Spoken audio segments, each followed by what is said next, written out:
নতুন করে আবার দাঁড়া, তুই আমার বউকে বিয়ে করে আমার ঘরে এসেছিস? তোর সাহস তো কম না। বেরিয়ে যা আমার ঘর থেকে। মাধ্যম, তুমি হয়তো ভুলে যাচ্ছ তুমি এই বাড়িতে ঘর জামাই আছো। তুমি যদি সঞ্চয়কে না সহ্য করতে পারো, তুমি আর তোমার ছেলে এই বাড়ি থেকে বেরিয়ে যেতে পারো। দয়মন্তী, এই চলো সঞ্চয়। দয়মন্তী, এইভাবে কেটে গেল 20টা বছর। দাঁড়াও দাঁড়াও দাঁড়াও, মল্লিকা, তুমি এতদিন আমার সাথে প্রেম করে আজ টাকার লোভে জুবিনকে বিয়ে করলে? টাকাই দুনিয়ায় সবকিছু করেন। চলো জুবিন।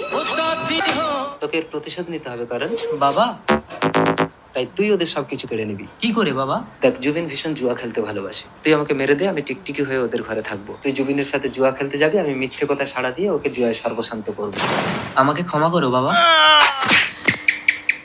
আরে আরে কি করছেন মা? ঘরে টিকটিকি এলো কোথা থেকে বৌমা? মারতে হবে না, ডিমের খোলা দিলে টিকটিকি এমনি ঘর থেকে বেরিয়ে যায়। তারাও যেখানে সেখানে পটি করছে। না মা, টিকটিকি মারবে না। টিকটিকি সবসময় সত্য কথা সাড়া দেয়।